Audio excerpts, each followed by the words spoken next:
28ª edición del Encuentro Regional de Telecomunicaciones Paraná 2024 con el ingeniero Juan Ramón García-Vich. Recordemos, actualmente gerente de Ingeniería y Nuevas Tecnologías de Gigaret. Allí se desempeña desde el año 2000. Su carrera comienza allá por el 81 en la creación de Cablevisión, que fue la primer MSO, la más grande de la Argentina, y después siguieron otras. Ha participado como disertante en congresos y seminarios, tanto nacionales como internacionales. Es miembro de la Comisión Técnica de ATBC de Argentina desde 1990 y del SCTE desde el año 91. Además, integrante del capítulo de Latinoamérica y el Caribe desde su fundación. Además, casi patrimonio del Encuentro Regional de Telecomunicaciones. Tan antiguo como encuentros regionales. Gracias, Juan. Bueno, buenos días a todos, buenos días o buenas tardes, porque ya pasamos el mediodía. Me toca cerrar esta serie de sesiones académicas, de charlas tecnológicas, en este año más de encuentros regionales. Y vamos a hablar de un punto crítico que muchos estamos sufriendo, que es cómo llegar con el servicio que le estamos vendiendo a nuestros clientes hasta el último de sus dispositivos. Porque cada vez estamos vendiendo velocidades más elevadas. Gracias a la tecnología de fibra hasta el hogar, hoy ofrecemos 500 megabits por segundo, 1000 megabits por segundo. Pero como toda cadena se termina rompiendo por el eslabón más débil, justamente el eslabón más débil de esta cadena hoy está en la conectividad inalámbrica dentro de la casa de nuestro cliente.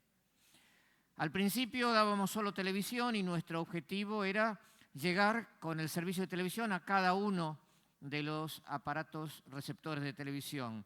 El concepto de receptor de televisión ya hoy se convirtió en una pantalla y hablamos de dispositivos multimedia, porque hoy vemos televisión en una tableta, en una computadora o en el televisor tradicional.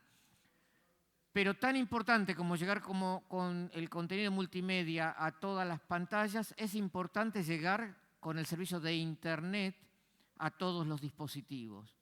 Cuando comenzamos en el año 2000, que fuimos de los primeros en ofrecer televisión más Internet, y comenzamos justamente aquí en la ciudad de Paraná, los dispositivos para recibir Internet era una computadora y nos manejábamos con redes cableadas. O sea, la conectividad entre el terminal que ofrecía Internet, que era el cable modem DOCSIS, y la computadora era un cableado UTP, o en algunos casos teníamos conectividad a través del cable USB.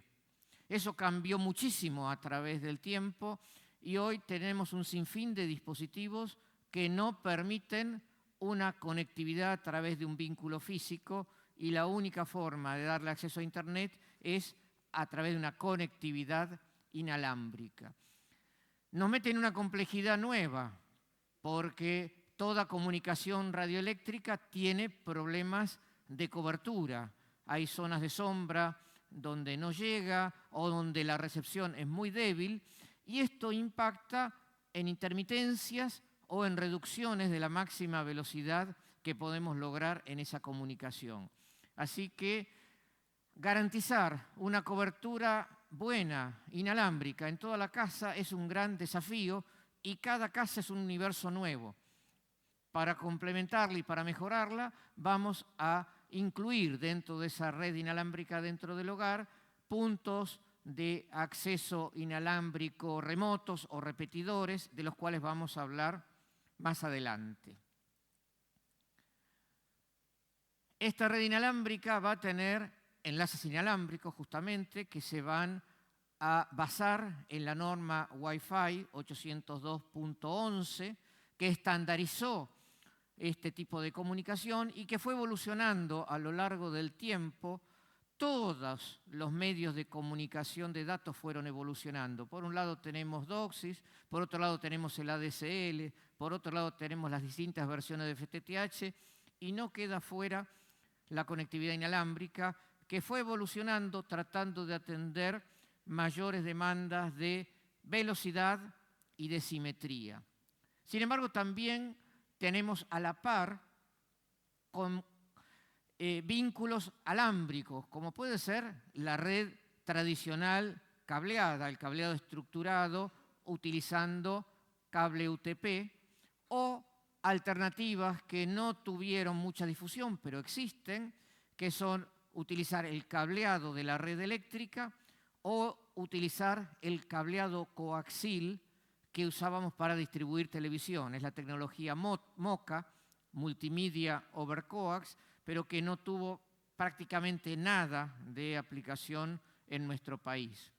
En realidad, la red que vamos a tener va a ser una combinación de vínculos físicos y vínculos inalámbricos. Quizá vamos a tener desde el dispositivo terminador de la conectividad a Internet que nos coloca el proveedor, que puede ser un módem de ADSL, un módem de cable o una ONT.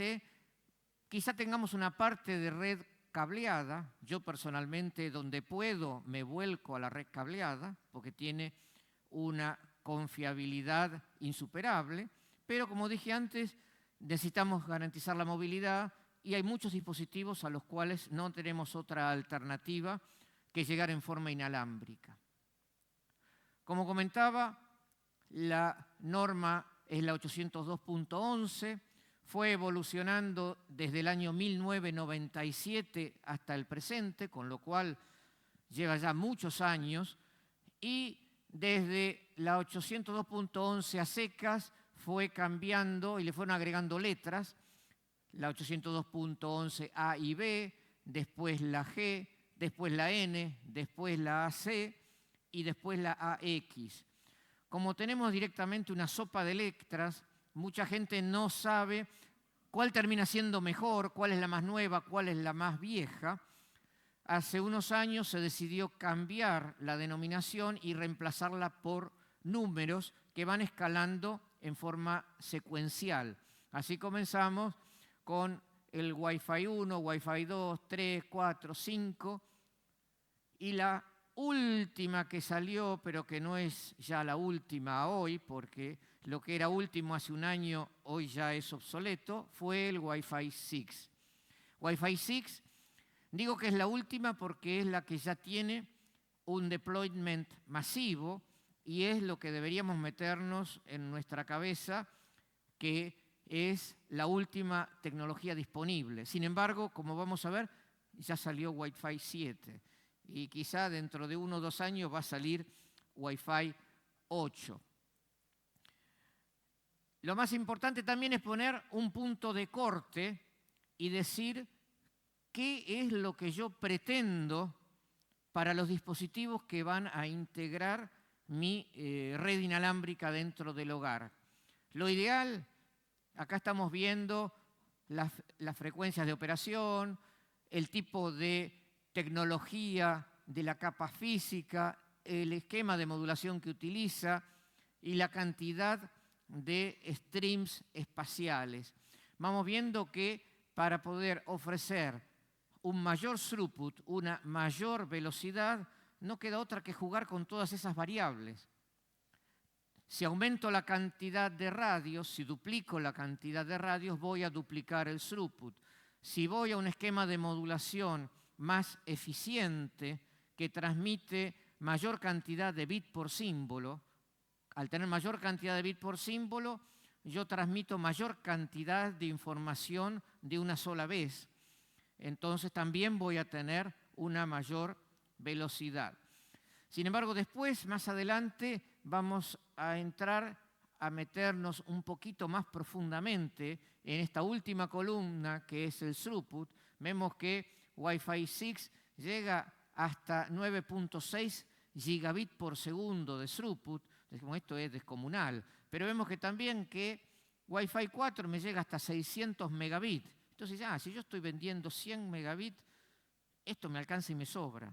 Vamos a ver que no es tan así. Como verde, como recomendado, es Wi-Fi 6. Como amarillo, aceptado, es Wi-Fi 5. Y como olvidémonos de Wi-Fi 4 para atrás. En realidad, recién a partir de Wi-Fi 4 está o comienza la operación en dual band, equipos que operan tanto en la banda de 2,4 como en la banda de 5 GHz. Sin embargo, esto no es mandatorio de la norma. Muchos equipos Wi-Fi 4 son monobanda, otros son dual band pero no concurrentes. Yo tengo que decir, operás en 2,4 o operás en 5, y solo unos poquitos son dual band. Este cambio de mentalidad de los equipos que eran Wi-Fi 4 hacia Wi-Fi 5 comenzó a darse en nuestro país recién en tiempos de la pandemia. Anteriormente, casi todas las ONTs que nos vendían eran single band, casi todos los cable modem que nos vendían eran 8x4 y single band. Después ya empezamos a ponernos más exigentes porque el servicio también se volvía más exigente y nos volcamos a Wi-Fi 5. Wi-Fi 6 es ideal, pero no nos olvidemos que todo enlace depende de 2 puntas, y sacarle el máximo beneficio de la norma implica que tanto el punto de acceso tiene que ser Wi-Fi 6 como el equipo del cliente tiene que ser Wi-Fi 6. De nada sirve que yo tenga y le ponga una ONT con Wi-Fi 6 y el cliente tiene Wi-Fi 4 o Wi-Fi 3. Totalmente desperdiciada toda la ventaja que podría tener con Wi-Fi 6. Hay 2 puntos importantes que empezaron a aparecer a partir de Wi-Fi 5, que son el de antenas inteligentes, que en virtud de tener ya varias antenas o varios radios, lo que se juega es con la fase y la excitación de las señales a cada uno de esos transmisores para lograr orientar la transmisión hacia el dispositivo. O sea, no tengo un diagrama de irradiación uniforme de la antena, sino que se va modelando de acuerdo a la ubicación del dispositivo del cliente. Y el otro punto que apareció a partir de Wi-Fi 5 es la tecnología MIMO, Multiple Input, Multiple Output. Justamente, al tener varios radios que transmiten en forma simultánea, como decía antes, yo puedo multiplicar la capacidad de transmisión de ese punto de acceso Wi-Fi, pero una cosa es la tecnología MIMO en downstream y otra diferente es en upstream. Wi-Fi 5 es, como está dibujado en la derecha, multi-user MIMO, donde puedo direccionar a distintos clientes la transmisión de esos radios. O sea, yo tengo 4 radios y le estoy dedicando 2 radios a la computadora, un radio a la tableta y un radio al celular. Estoy efectivamente multiplicando la capacidad y repartiéndola entre diferentes clientes que acceden en forma simultánea. Pero en el retorno, cuando los clientes se comunican con el access point, es single user MIMO. O sea, si yo tengo una tecnología de 4x4, le puedo dedicar esos 4 canales exclusivamente a un dispositivo. Ahora, si ese dispositivo es 1x1, estoy desperdiciando el 75%, porque solamente voy a poder aprovechar uno de esos 4. Y vamos a entrar a analizar un poquito los distintos parámetros que hacen a esta comunicación inalámbrica para entender qué es lo que cambia con Wi-Fi 6, qué nos da Wi-Fi 6. Un punto a tener en cuenta es el de los perfiles de modulación y ver cómo, el que apunta, aquí está la manito, vemos que hay un perfil que es BPSK, que es 2 estados, es 0 o 1, un QPSK, que ya son 2 bits por símbolo porque son 4 estados, 16 QAM, voy aumentando la eficiencia de comunicación transmitiendo mayor cantidad de bit por símbolo. Ven que según la versión, ahí volvimos a las letras, es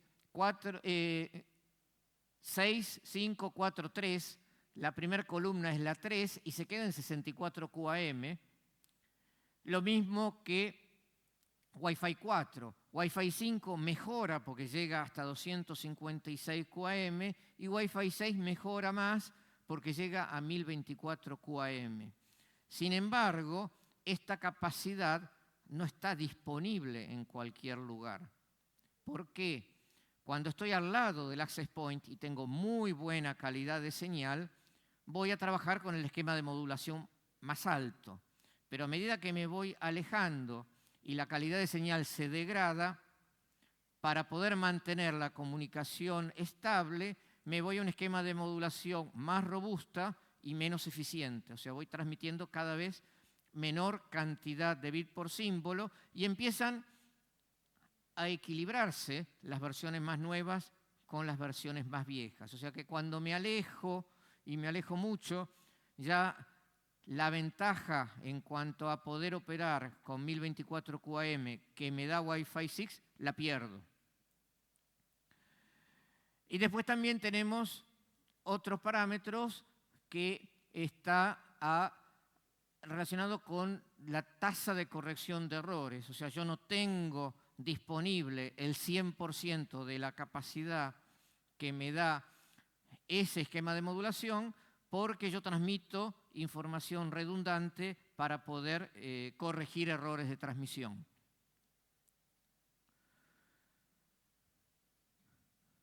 Dos parámetros más es la duración del tiempo de símbolo y el intervalo de guarda entre un símbolo y otro.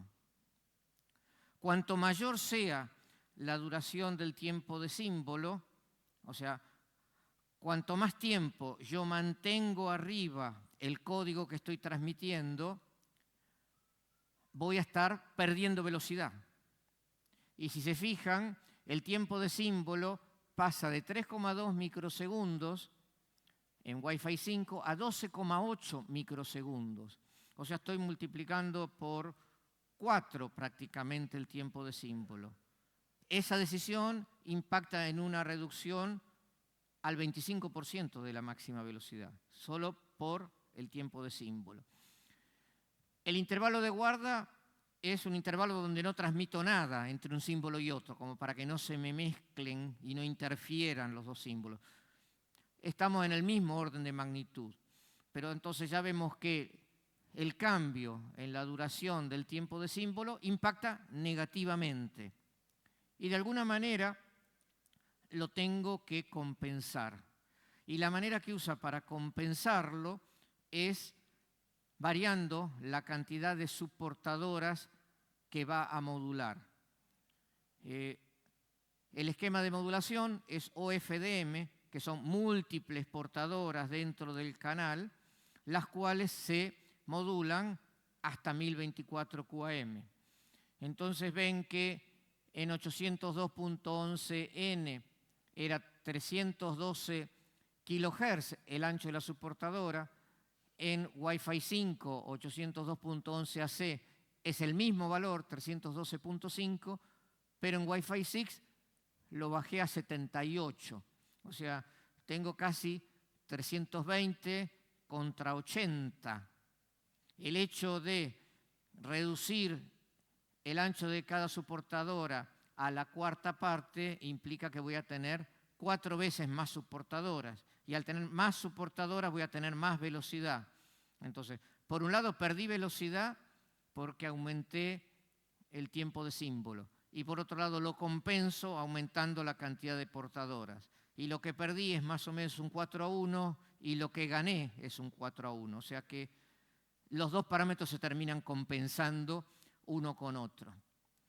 Y después, otra cosa que vemos es el ancho del canal o cómo se agrupan varios canales, que es otra cosa que va a impactar en la máxima velocidad. Cuanto más ancho sea el canal, esto es algo que ya nos viene incluso históricamente desde la era de DOCSIS, mayor va a ser la velocidad que yo voy a poder conseguir. Y ven cómo En Wi-Fi 4 tenemos canal de 20 y canal de 40 MHz. O sea, agrupo dos canales para tener más ancho de banda y más velocidad. Cuando me voy a Wi-Fi 5, ya puedo llegar hasta 80 y 160 MHz. O sea, puedo agrupar hasta 4 canales. Y en el caso de Wi-Fi 6 también. Esto es como se vería el canal de OFDM. En el de arriba tenemos portadoras más anchas y menos cantidad de subportadoras, que es el caso de Wi-Fi 5, y en el caso de abajo tenemos portadoras más angostas y mayor número de portadoras, que es lo que sucede con Wi-Fi 6. Y dentro de las subportadoras nos vamos a encontrar con algunas subportadoras que llevan información, algunas subportadoras que son simplemente pilotos, e incluso vamos a encontrar algunas que no se utilizan o son espacios de guarda en ambos extremos de la banda. Y voy a este esquemita que es muy gráfico y nos permite entender cómo funciona el multi-user MIMO. Cuando yo digo que tengo un cable módem o una ONU con capacidad 4x4, es pensar... Ah, no, acá no era el multi-user MIMO, ese es el que viene después. Este es OFDM-A versus OFDM. En OFDM-A yo puedo... Espérate que esto no sé si me pasé. No. Hasta Wi-Fi 5 teníamos OFDM, que yo le mando todo el canal a un destino. Y quizá la capacidad del canal es mayor de lo que yo tengo que ponerle como carga. Entonces tengo una capacidad inutilizada. Con lo cual le voy a mandar un camión a cada destino es un recorrido diferente, pero a media carga. El OFDMA permite particionar el canal y entonces yo les mando a todos en un solo viaje un camión con la carga optimizada porque le asigné un espacio a cada uno de ellos. Y ahora nos vamos al MIMO. Dijimos que el Wi-Fi 5 era en downstream multi-user MIMO, o sea, le puedo transmitir por separado a cada uno, pero en upstream es single user MIMO. Wi-Fi 6 es multi-user, tanto en sentido descendente como en sentido ascendente. O sea, la comunicación bidireccional con múltiples clientes la puedo establecer con Wi-Fi 6. ¿Y cómo compartimos o cómo comparamos el tema de OFDMA con multi-user MIMO? OFDMA dijimos que era la capacidad de dividir la carga del camión entre varios destinatarios. Carga compartida es OFDMA. Y el multi-user MIMO es múltiples enlaces espaciales, que esto equivaldría a camiones que salen en diferentes direcciones. Cuando combino las dos cosas, yo podría meter en una misma dirección cargas para diferentes clientes hasta completar el camión. Lo mismo en otra dirección y lo mismo en otra dirección. Por eso acá vemos cargas de múltiples colores. O sea, la conclusión es que la capacidad de OFDMA y las ventajas de multi-user MIMO no compiten entre sí, sino que las dos se complementan para conseguir una mejor eficiencia. Y ese canal, que ahora parto en pedacitos, ese canal o FDM, se divide en unidades de transmisión. Y lo vemos más gráficamente en este esquema. Tenemos unidades de transmisión chico de 26 subportadoras, otras de 52 subportadoras. Hay distintas configuraciones, pero que ayudan a un uso más eficiente del canal. Aquí lo vemos en una forma gráfica totalmente diferente. En Wi-Fi 5 le teníamos que asignar todo el canal, el ancho banda del canal, lo vemos en el eje vertical, o sea, frecuencia es el eje vertical y el tiempo es el eje horizontal. Todo el canal en una ventana de tiempo va para un cliente, en otra ventana de tiempo va para otro cliente y así sucesivamente. Esto conduce a ineficiencia cuando yo no requiero toda la capacidad del canal. En cambio, con Wi-Fi 6 ven que cada vertical, que es el canal, se particiona en unidades de transmisión que van destinadas a distintos clientes.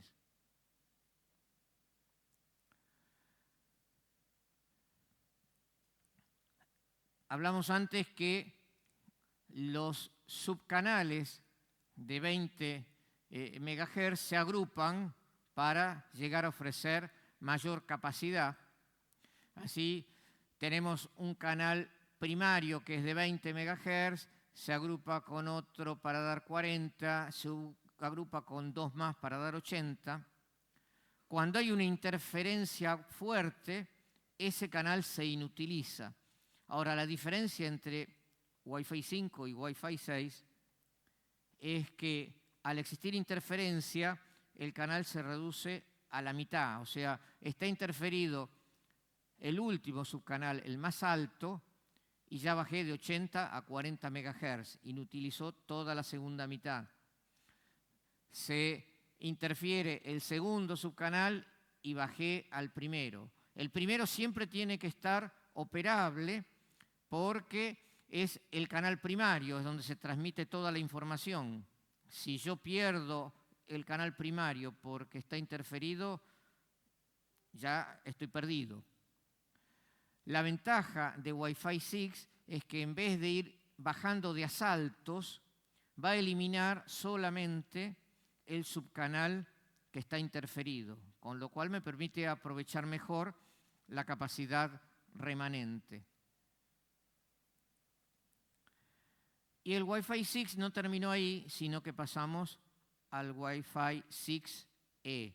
Dijimos que sacábamos las letras y volvemos a poner las letras. La E en este caso significa extended y lo que hace es agregar una nueva banda de frecuencias. Hasta ahora teníamos equipos de doble banda que trabajaban en 2,4 y en 5 GHz y el Wi-Fi 6E adiciona la banda de 6 GHz, que puede utilizarse para acceso a los dispositivos de clientes o en algunas ocasiones dedicarla exclusivamente a conexión inalámbrica entre el nodo central y un nodo remoto. De esa manera no se están peleando por ese canal de comunicación los dispositivos finales del cliente. O sea, es una autopista exclusiva para que se comunique el nodo central con un nodo remoto. Hay dos estándares. Uno es el que se está asignando en Europa, que es un ancho de banda más reducido que llega hasta 6,4 GHz. En América lo extienden hasta poquito más de 7 GHz. Y en Argentina no sé si se terminó de definir cuál sería la banda de 6 GHz para Wi-Fi, porque en un principio se estaban apuntando más a la asignación europea. ¿Por qué? Porque estamos entregando un recurso valioso como es espectro y el espectro lo quieren vender. Entonces te doy nada más que un pedazo chiquitito y el otro lo voy a licitar o vender para otra aplicación. Sin embargo, en algún momento hubo una tendencia a alinearse con esta asignación del continente americano y extender la banda de 6 GHz para Wi-Fi hasta 7.1. Y como dije antes, esto no acaba acá. Atrás del Wi-Fi 6 ya está el Wi-Fi 7. Ya hoy tenemos dispositivos de cliente en Wi-Fi 6. No hay muchos. Los celulares de alta gama de Samsung, alta gama de iPhone, ya vienen con Wi-Fi 6. Algunas tablets también de alta gama vienen con Wi-Fi 6, pero el mercado masivo con suerte llega a Wi-Fi 5. Un celular de gama media es solo Wi-Fi 5. Tenemos que dar gracias a Dios de que al menos son Wi-Fi 5, porque hace 3 años un celular de gama media era solo 2.4. Wi-Fi 7 sigue trabajando sobre los parámetros que hablamos antes para aumentar la capacidad. ¿Y cuáles eran? Por un lado, aumentar el ancho del canal. Antes llegábamos hasta 160 MHz, ahora lo vamos a duplicar. Llegamos hasta 320 MHz. Después, el multi-user MIMO, que permitía a varios radios transmitir en forma simultánea, que en Wi-Fi 6 permitía o contemplaba hasta 8x8, lo duplica, llegando hasta 16. Piensen que esto se asocia con la cantidad de antenas que tiene el dispositivo. Hoy, si bien Wi-Fi 6 soporta hasta 8x8, la mayoría de los cable modems u ONTs que soportan Wi-Fi 6 vienen con 2x2. Porque dicen, por un lado, mejoré la eficiencia y como todo esto implica un incremento de costos, te disminuyo la cantidad de radios para bajar los costos.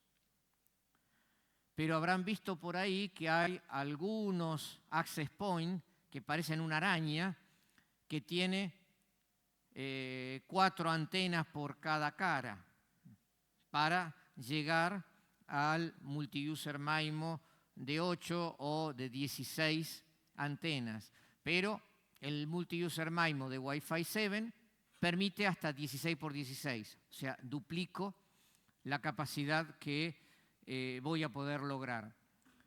El otro parámetro para tener mayor throughput era el esquema, el orden de modulación. Llegábamos hasta 1024 QAM, ahora vamos a llegar hasta 4096 QAM.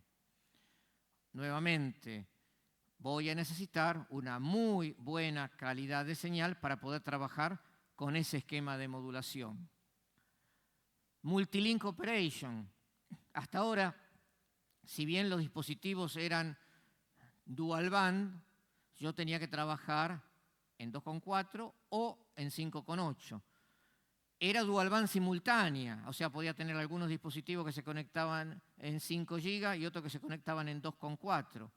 El Multilink Operation permite que un solo dispositivo trabaje en forma simultánea en las dos bandas para sumar las capacidades que cada una le ofrece. Y después también permite que los access point coordinen entre sí el esquema de transmisión para optimizar la utilización de los recursos. Y caemos en este cuadrito que a mí me gusta mucho porque nos permite entender los valores, entender bien qué significa cuando hablamos de throughput. Y fíjense que en el caso del canal más ancho de Wi-Fi 5, o sea, el máximo throughput disponible en Wi-Fi 5 es de casi 7 gigabits por segundo. Y el máximo throughput en Wi-Fi 6 es de 9.6 gigabits por segundo. No es un cambio significativo en el throughput. Lo que estamos ganando con Wi-Fi 6 es sobre todo una mejora en el uso de recursos, una mejora en la eficiencia, no en el throughput. ¿Y cómo llegamos al valor del throughput? Multiplicando todos esos valores que vemos en cada columna. La velocidad a nivel Wi-Fi es el producto del número de enlaces espaciales, 8, por la inversa del tiempo de símbolo más el tiempo del intervalo de guarda. Es la inversa porque recuerden que yo les decía, cuanto más tiempo le dedico a la transmisión de un símbolo, menor va a ser mi velocidad. Entonces, 1 dividido 3,6 microsegundos. 5/6, que es el esquema de corrección de errores que a mí me va a permitir disponer solamente de 5/6 de la capacidad bruta como capacidad utilizable o capacidad neta. ¿Cuántos bits por símbolo tengo? De acuerdo al esquema de modulación, 8 bits por símbolo. ¿Qué cantidad de subportadoras tengo? Recuerden nuevamente, mayor cantidad de subportadoras, mayor la velocidad. Y también ahí va a estar metido el ancho del canal. Multiplico todo eso y me da el throughput. Ahora bien, significa que si el throughput en Wi-Fi 5 es de casi 7 gigabits por segundo, yo voy a poder establecer un enlace simétrico bidireccional de 7 gigabits por segundo. La respuesta es no. En primer lugar, porque la comunicación Wi-Fi es half duplex, es o transmito o recibo. Y entonces, si yo tengo una comunicación simétrica, esos 7 gigabits segundo van a ser 3 gigabits para transmitir, 3 gigabits y medio para transmitir, 3 gigabits y medio para recibir. Entonces ya bajé a 3,5. ¿Tengo 8 antenas? ¿Es 8 por 8 o es 4 por 4? En Wi-Fi 5 era muy común hasta 4 por 4. Si bien la norma soportaba hasta 8 por 8, no van a encontrar dispositivos que sean 8 por 8, o es muy raro. Entonces, si en vez de 8 enlaces espaciales tengo 4, en vez de 3.5 gigas, voy a tener la mitad. Si, como ya me empecé a alejar, no tengo la modulación en el máximo esquema de transmisión, que era el 256 QAM, voy a bajar la cantidad de bits por símbolo y capaz que en vez de tener 8 bits por símbolo, tengo 4. Voy a tener la mitad. Y si me alejo mucho más, voy a tener la mitad de la mitad. En consecuencia, en el mundo práctico voy a tener mucho menos de la mitad que el throughput que calculamos acá en esta formulita. Por eso que yo estoy dando servicios que capaz que son de 500 megas de acceso a Internet, algunos se arriesgan y ofrecen hasta 1000 megas, y para esos casos yo diría que sí o sí piensen en Wi-Fi 6. Aunque diga que el throughput es de 9 gigabits por segundo, ese va a ser un número inalcanzable. Piensen en la cuarta parte como algo lógico y no vamos a tener un throughput práctico, una velocidad máxima práctica de 1 o 2 gigabits por segundo. Entonces esto hace que la velocidad práctica sea mucho menor que el throughput máximo teórico.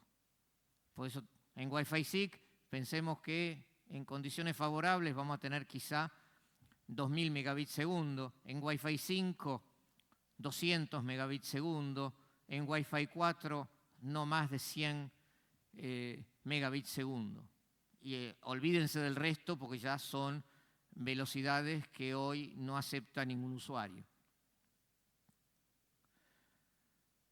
Nuevamente, velocidad teórica versus práctica. La velocidad va a depender de los dos extremos del enlace.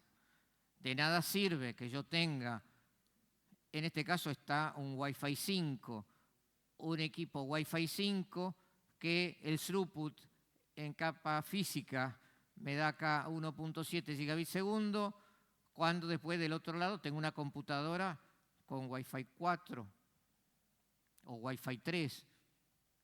Y el problema cuando tengo dispositivos muy lentos o de normas muy viejas es que esa lentitud de uno de los dispositivos de mi red también va a tener un impacto sobre los dispositivos más rápidos. Porque acá no estoy repartiendo velocidad. ¿Qué es lo que estoy repartiendo en esta comunicación punto-multipunto? Estoy repartiendo time slot. Estoy repartiendo espacios de comunicación para los dispositivos de mi red. Y si tengo un dispositivo muy lento, lo que va a suceder es que ese dispositivo me requiera mucho tiempo para transmitir o para recibir determinada cantidad de información. Y ese tiempo se lo va a estar quitando al resto. Por eso, en muchos casos, en el router está la posibilidad de decir hasta qué punto hacia atrás acepto la interoperabilidad o la retrocompatibilidad. Entonces, puedo decir, es Wi-Fi 6, acepto interoperabilidad con Wi-Fi 5 y Wi-Fi 4, y todo lo más bajo, directamente, por más que venga alguien con un teléfono de hace 10 años, no funciona.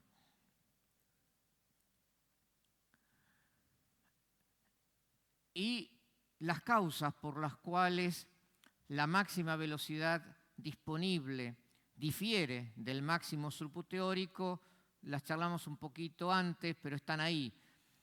En primer lugar, bueno, el propio protocolo de comunicación tiene un overhead, o sea que hay parte de la comunicación que se va en datos, pero que no llevan información mía, sino que es comunicación o negociaciones entre los dispositivos.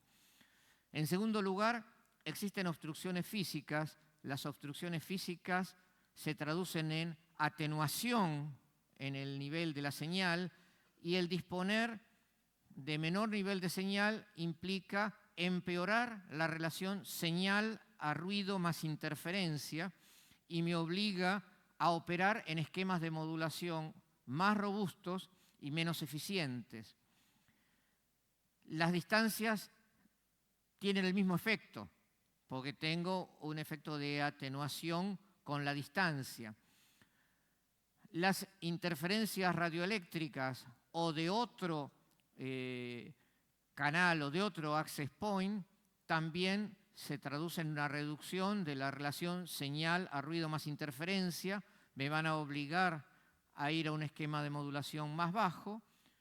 Y el quinto punto es el que le comentaba antes, la coexistencia con versiones muy viejas no solo va a empeorar la comunicación de ese dispositivo que tiene la versión vieja, sino que va a impactar negativamente en el resto. Cada material tiene una atenuación o una pérdida diferente. Esto es simplemente referencial, pero hace que muchas veces agarremos la caja de un router Wi-Fi pensado para el mercado americano, donde las paredes son de madera o de paneles de yeso con aire en el medio, y cuando lo metemos en nuestra construcción, que tiene mucho ladrillo, mucho hormigón, hierro adentro de las paredes, el router que decía sirve para una casa de 8 ambientes, no anda ni siquiera para un departamento de 2 ambientes. O sea, o hablan de cantidad de metros cuadrados o de distancias. Todo eso es muy relativo. Hay cosas que debemos tener en cuenta, que hay paredes especiales que van a insertar pérdida adicional. Y, por ejemplo, lo tenemos cuando debemos atravesar un baño o la cocina. El revestimiento cerámico, los azulejos, generan una especie de blindaje que atenúa muchísimo la señal Wi-Fi. También tenemos que tener cuidado con dónde se coloca el router. Uno a veces hace todo el esfuerzo de buscar el mejor lugar para colocar el router dentro de la casa. Trata de colocarlo en un punto medianamente elevado, ni pegado al techo, ni pegado al piso, pero lo pone capaz arriba de una cómoda. Y uno cuando se va, la mujer dice, no, esto no es estético, esto es feo, y lo esconde abajo de la cama. O le acuesta las antenas y lo pone en el piso. O lo esconde atrás de la pecera o atrás del microondas. Y después olvídense de lo que es garantizar una cobertura dentro del hogar. Y otros dos factores que impactan en la atenuación de la señal, porque como dije antes, todo se traduce en una relación señal a ruido más interferencia, es la distancia y la frecuencia. Fíjense que la atenuación de la señal es 20 veces el logaritmo de la distancia más 20 veces el logaritmo de la frecuencia más k, una constante. O sea que la señal se va a reducir 6 dB cada vez que la distancia se duplica. Y 6 dB es la cuarta parte de la potencia. Y también cada vez que la frecuencia se duplica. Así que la relación entre 2,4 y 5,4 es más o menos 2:1. El pasar de una a otra implica 6 dB más de atenuación. Esto explica por qué la frecuencia que va a llegar más lejos, que se propaga mejor, es la de 2,4, pero es la que está a su vez más interferida, porque es una banda mucho más utilizada y aparte es una banda más pequeña, más angosta. Empezamos a trabajar en la banda de 5 GHz, que es una banda más limpia, pero que tiene menos alcance. Y ni que hablar después de la banda de 6, que podría llegar hasta 7 GHz. Y para solucionar eso, lo que tenemos que hacer es agregar inteligencia a la red. Hasta hace un par de años, cuando teníamos problemas de cobertura, lo que aplicábamos era la ley de la fuerza bruta. Íbamos y compramos el Tepelín rompemuros, que tenía una antena así, que mejor que no lo pongan en la mesa de noche porque cuando se acuestan a dormir se le quema el cerebro. No se lo quema el jefe durante el día, se lo quema el Tepelín durante la noche. Entonces, ¿qué implica meter inteligencia? Armar una red mesh. ¿Y cuál es la diferencia entre un repetidor común y un repetidor mesh? En un repetidor común, yo simplemente pongo un equipo, que quizá lo tengo donde termina la tarima, que se comunica con el access point central, que quizá está donde estoy yo, y sirve de trampolín para retransmitírselo a un cliente que está ahí donde termina el cortinado. Retransmite y el cliente, el dispositivo a veces dice, ¿ya dónde me conecto? ¿Al repetidor o al primario? Por eso muchos también le ponían distinto nombre de SSID, lo cambiaban con la banda, lo cambiaban con el repetidor, entonces jugaba a mano, me conecto a 5 GB, me conecto a 2,4, me conecto aquí, me conecto allá. En la red Mesh, primero tratamos de que los nodos se comuniquen entre sí, los nodos van a dialogar entre sí en esa red Mesh. Y le van a indicar al dispositivo del cliente a qué nodo se tiene que conectar y en qué frecuencia se tiene que conectar. Nuevamente, le estamos agregando inteligencia a la red. Y puede ser una red mesh, como en este caso del dibujo, que está totalmente cerrada, puede tener segmentos lineales, Como voy a tener más de un nodo, yo puedo decidir ese nodo a qué nodo se encadena o se comunica. Y a veces puedo tener dos alternativas. Hay casos que la red mesh permite que se autoconfigure, o sea que cada nodo elija a cuál se va a encadenar y se reconfigure en forma dinámica a lo largo del tiempo.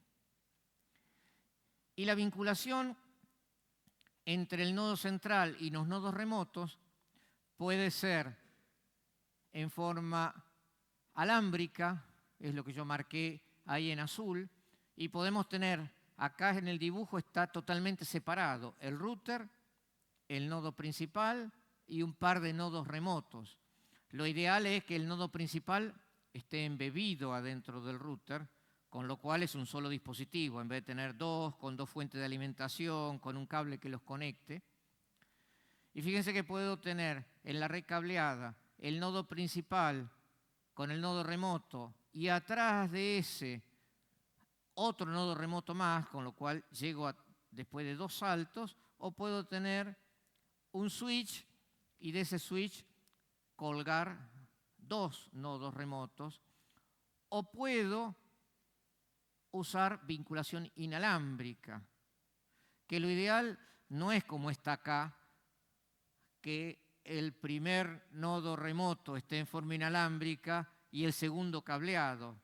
Lo ideal sería que el primero estuviera cableado y dentro de lo posible, todo eso que sería la columna vertebral de mi red hogareña esté cableada. No siempre es posible porque es muy difícil cuando uno entra en una casa para hacer una instalación tirar un cable nuevo. No siempre tenemos la posibilidad de hacerlo y tenemos que empezar a ver cómo lo puedo esconder.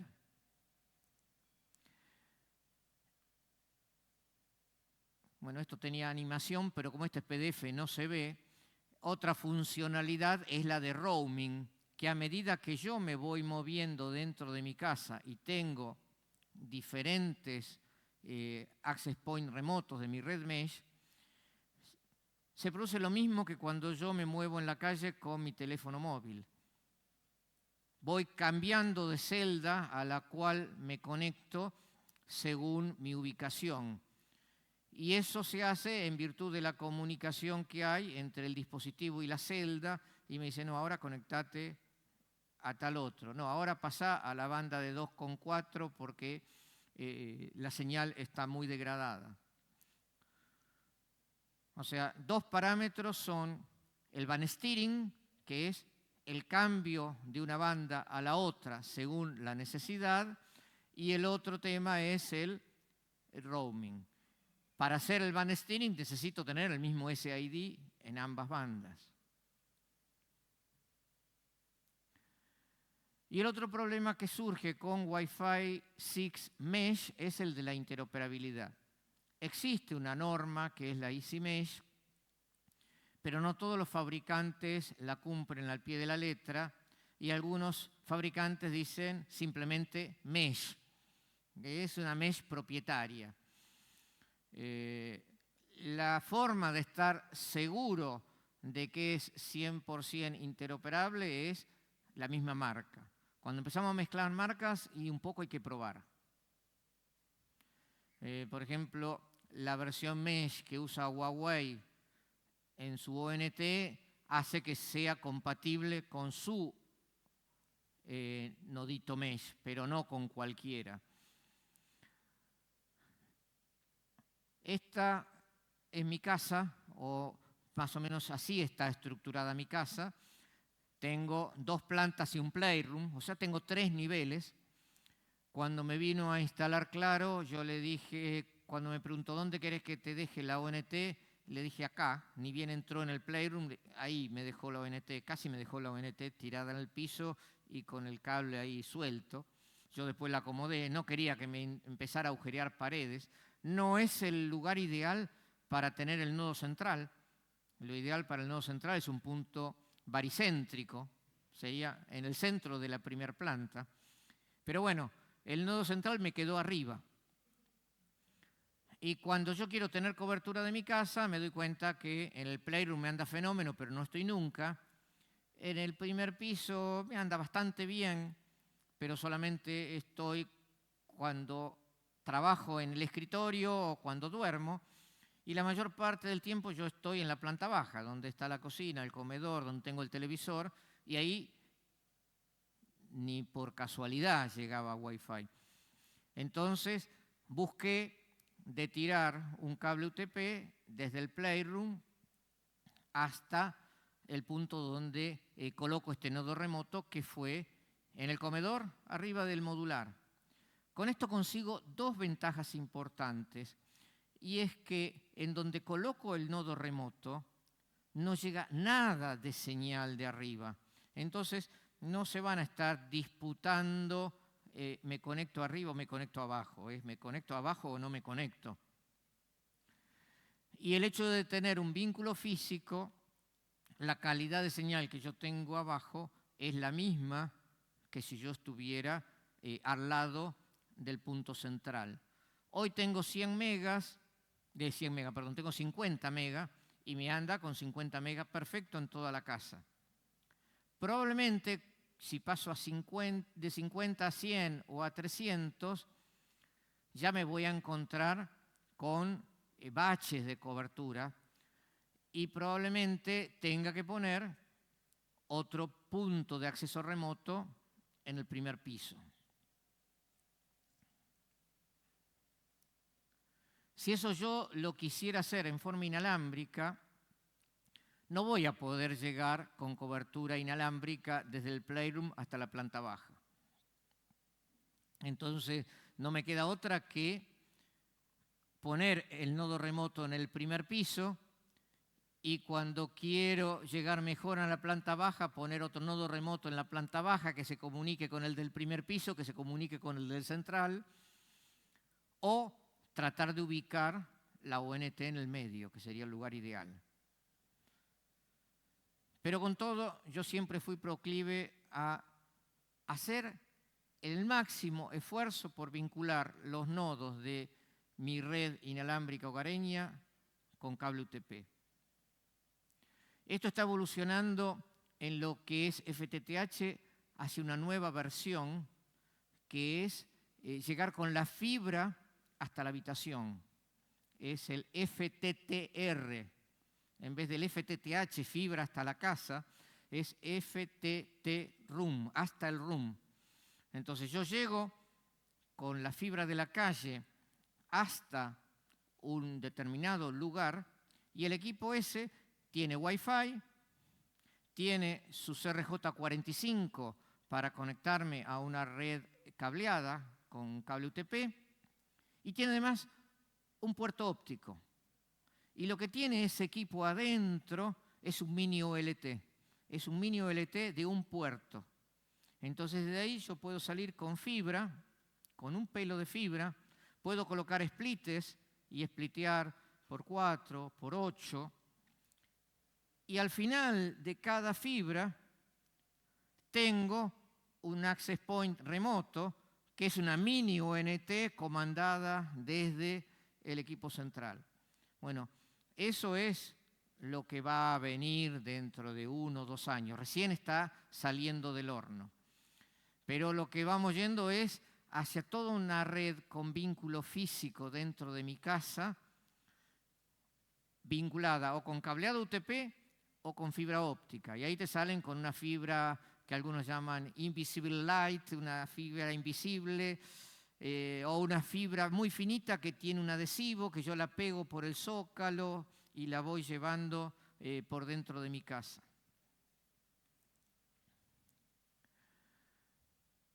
La ubicación de los nodos mesh se vuelve crítica cuando la conectividad es inalámbrica, porque el nodo remoto no puede mejorar nada de lo que recibe.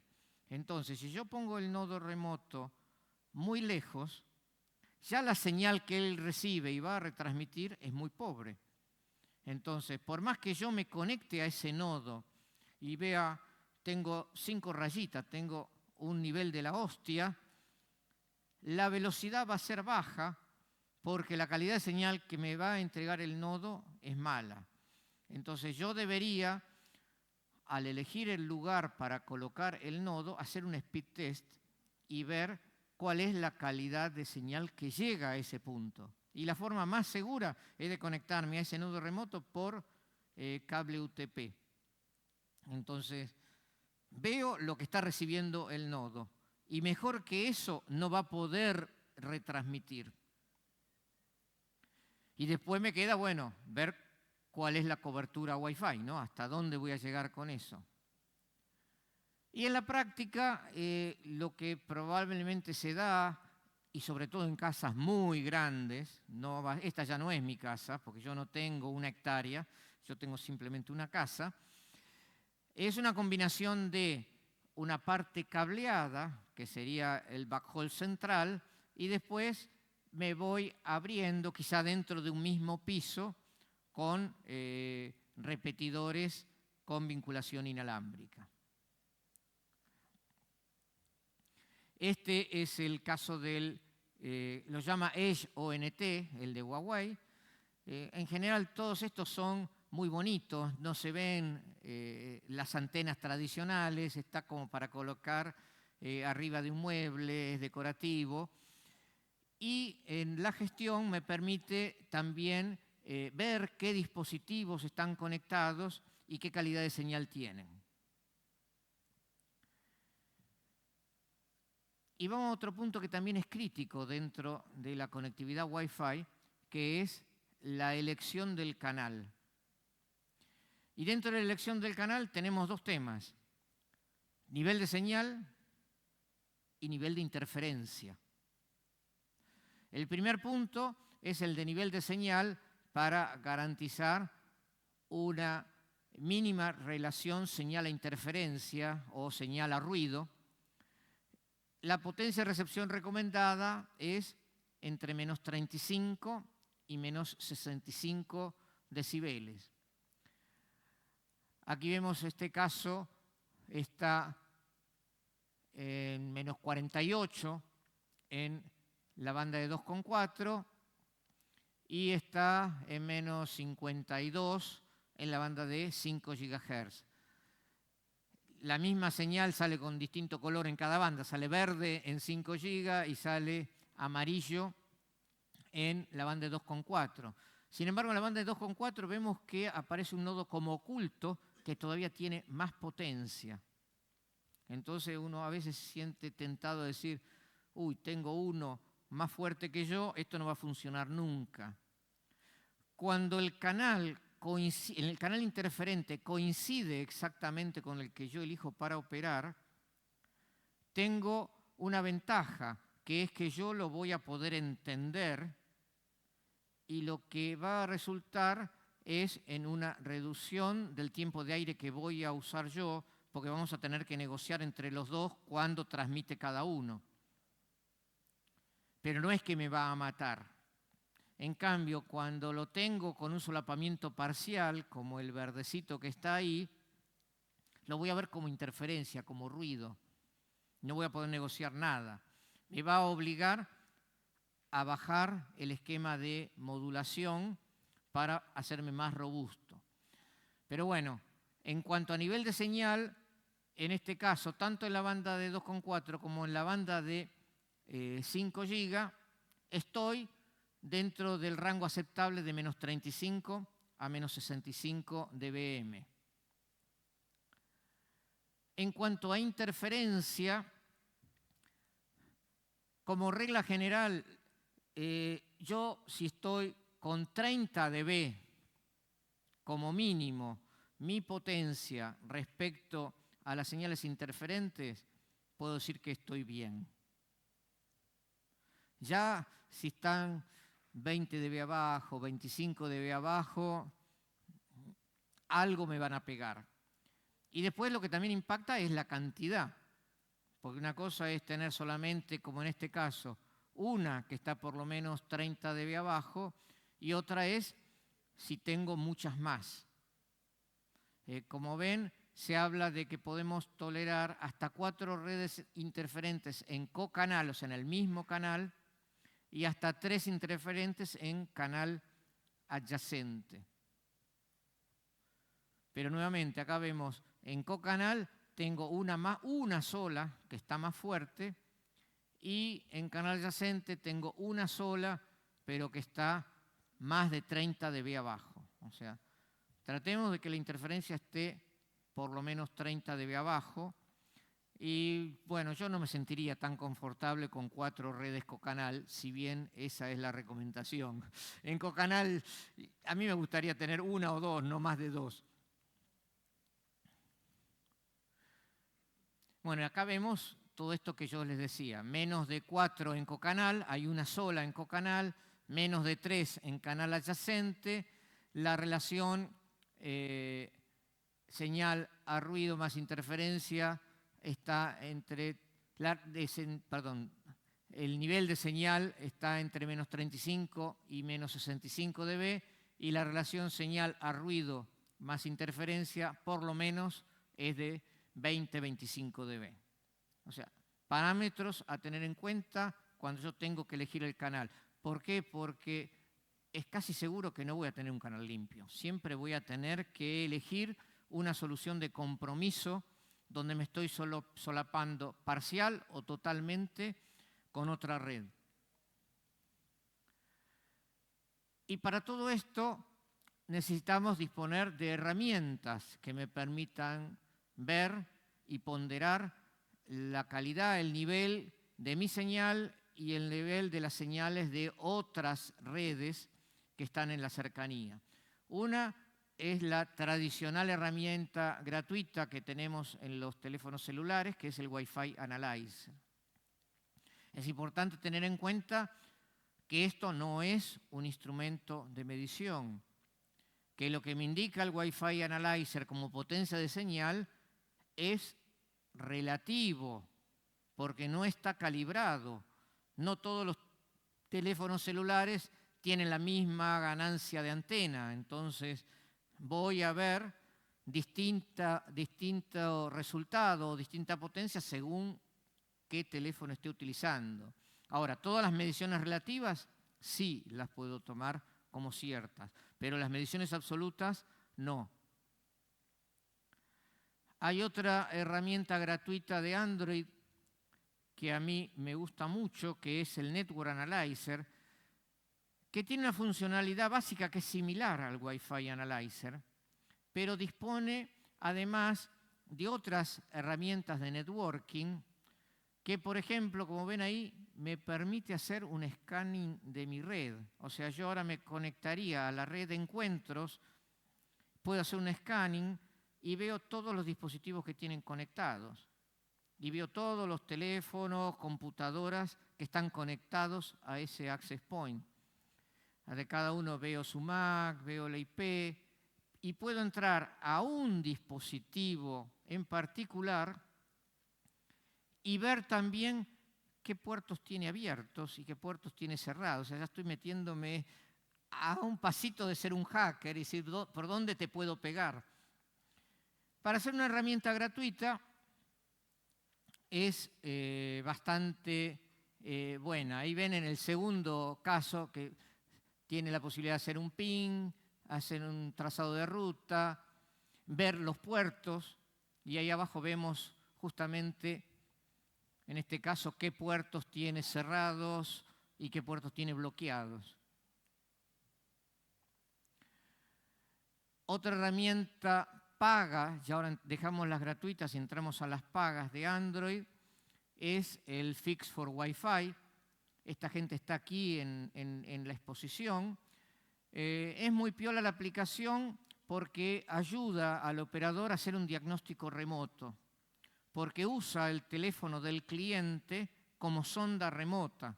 Entonces me permite decirle al cliente, bajes esta aplicación y cuando me dice, aquí no me anda, allá anda lento, bueno, anda con tu teléfono hasta este punto.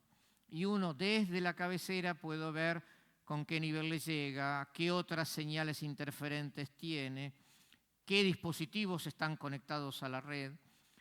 y interactuando con el cliente puede sacar conclusiones sin necesidad de mandar un service hasta la casa.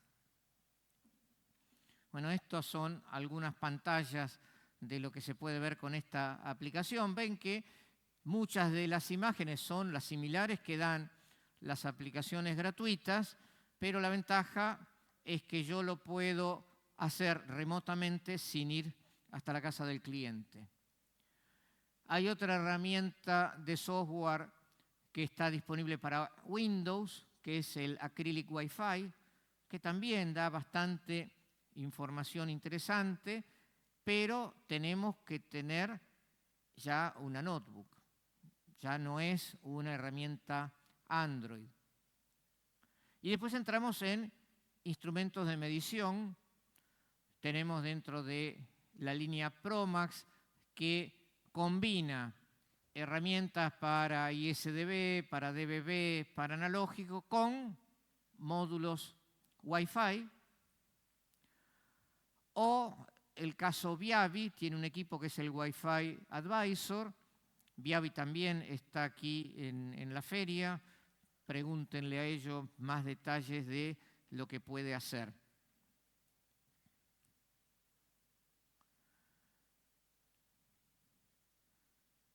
Comentaba antes, problemas del sitio de instalación. Quien lo pone después que nosotros se lo dejamos abajo de la cama, cerca del teléfono inalámbrico, que muchas veces interfiere en la banda de 5 GB, detrás del microondas o detrás de una pecera. Y no son cosas de ficción, como digo ahí, son cosas que pasan en la vida real. Y ya cerrando, estas herramientas de vinculación entre el nodo central y el nodo remoto para tener un repetidor en Wi-Fi 6, hay soluciones, hay alternativas que usan la red de cableado eléctrico. Este es el equipo más conocido. A mí no me ha dado demasiado resultado, hemos hecho pruebas. Yo prefiero el cable UTP.